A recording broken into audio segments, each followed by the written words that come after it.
Astro connect के ज्योतिष कार्यक्रम में आपका हार्दिक स्वागत है।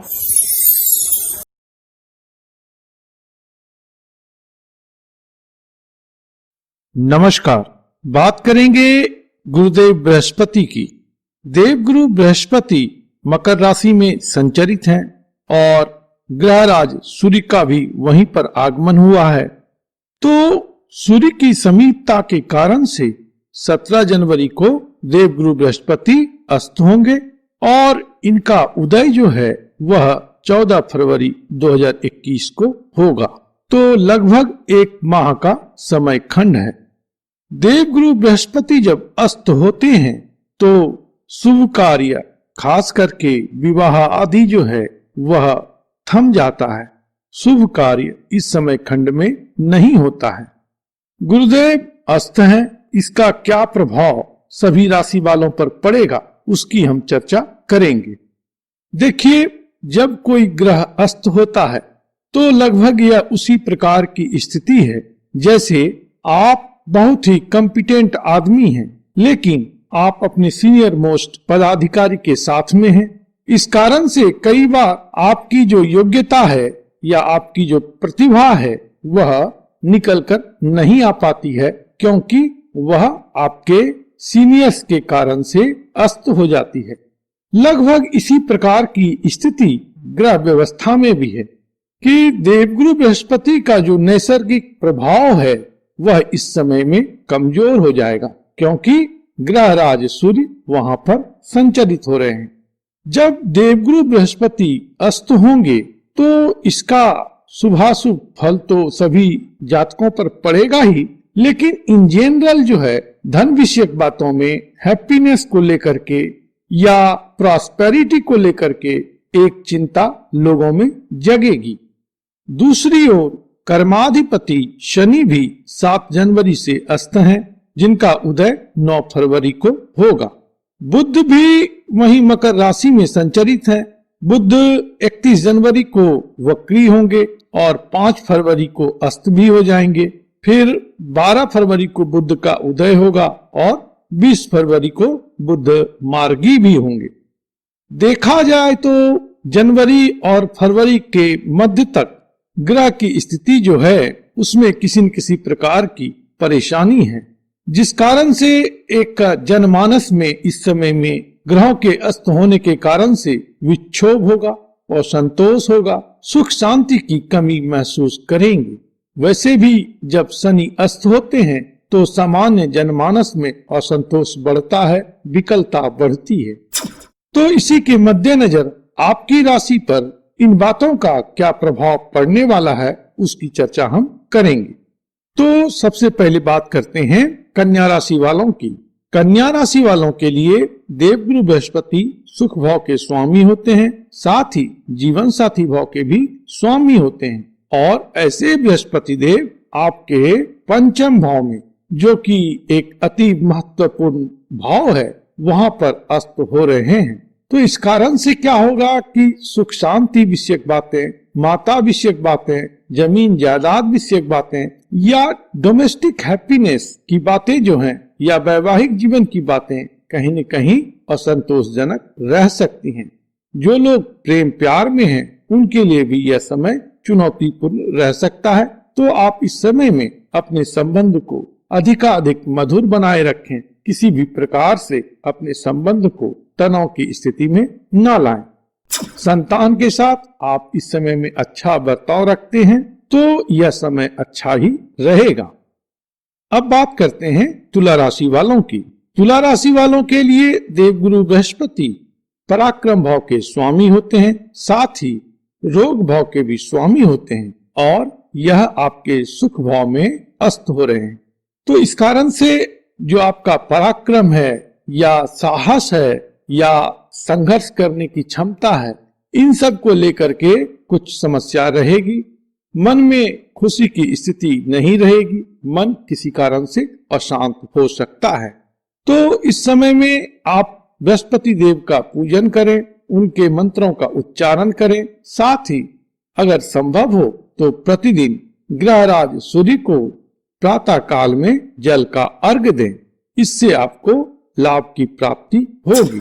मन प्रसन्न रहेगा, घर में सुख शांति रहेगी और कामकाज भी अच्छा रहेगा। अब बात करते हैं वृश्चिक राशि वालों की। वृश्चिक राशि वालों के लिए देवगुरु बृहस्पति धन भाव के स्वामी होते हैं, कुटुंब भाव के स्वामी होते हैं और साथ ही संतान भाव के भी स्वामी होते हैं। तो बड़ा ही महत्वपूर्ण पोर्टफोलियो वृश्चिक राशि वालों के लिए देवगुरु बृहस्पति के पास में है। तो देवगुरु बृहस्पति जो है आपके पराक्रम भाव में अस्त हो रहे हैं, तो इसका कुछ प्रभाव आपके जीवन पर पड़ेगा। खास करके इस समय खंड में धन विषयक बातों को लेकर के कुछ चिंता हो सकती है। संतान या परिवार या कुटुंब को लेकर के किसी प्रकार की समस्या हो सकती है और वाणी जो है आपका इस समय में कुछ कटुतापूर्ण हो सकता है, जिसके कारण से लोगों के साथ जो संवाद होगा, कम्युनिकेशन होगा, डील होगा, निगोशिएशन होगा, इन सब विषयों में कुछ परेशानी की स्थिति आ सकती है।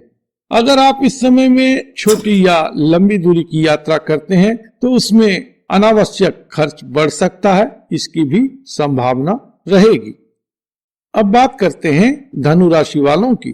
धनु राशि वालों के लिए देवगुरु बृहस्पति आपके निज स्थान या जन्म राशि स्थान के स्वामी होते हैं, साथ ही सुख भाव के भी स्वामी होते हैं और यह आपके धन भाव में अस्त हो रहे हैं। तो इस कारण से आप इस समय खंड में धन विषयक बातों को लेकर के चिंतित हो सकते हैं।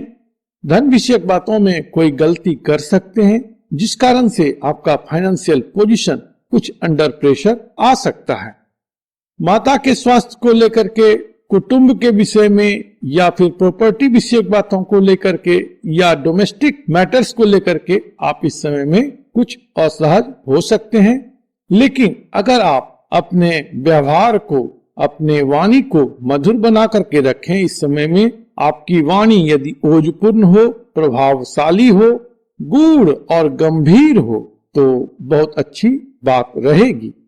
इस समय खंड में आप देवगुरु बृहस्पति के मंत्र का उच्चारण किया करें तो आपको अच्छा फल प्राप्त होगा।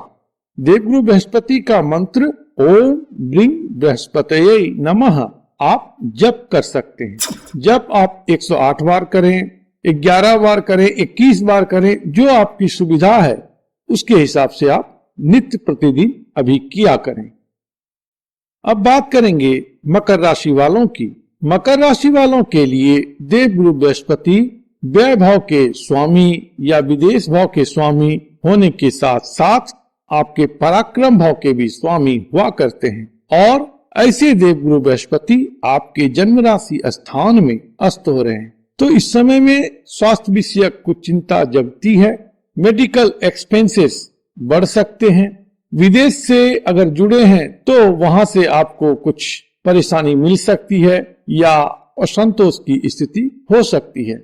दूसरा क्या है कि इस समय में आप अपने मान प्रतिष्ठा का ध्यान रखें। हो सकता है कि आपसे किसी प्रकार की गलती हो जाए जिसका प्रभाव आपके रेपुटेशन पर पड़ जाए, तो आप इसका ध्यान रखेंगे कि आपका मान सम्मान बना रहे, आपके द्वारा कोई ऐसा कार्य ना हो, आप कोई ऐसी गलती ना करें जिससे कि आपको किसी प्रकार की चुनौतीपूर्ण स्थिति का सामना करना पड़े। यात्रा के दौरान में थोड़ा सा सावधान रहेंगे तो अच्छा रहेगा। यहाँ पर किसी प्रकार की असहजता हो सकती है, किसी प्रकार के दिक्कत का आप सामना कर सकते हैं। अब बात करेंगे कुंभ राशि वालों की।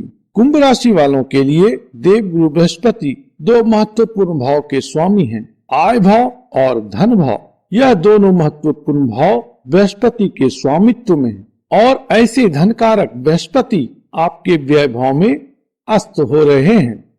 तो यह जो संकेत करता है कि इस समय में आपके धन और आय विषयक बातें कुछ असंतोषजनक हो सकती है। आपका फाइनेंशियल एस्पेक्ट अंडर चैलेंज हो सकता है, अंडर प्रेशर हो सकता है। तो इस समय में आप अपने खर्च पर थोड़ा सा नियंत्रण करके रखें। इस समय में कोई बड़ा इन्वेस्टमेंट ना करें।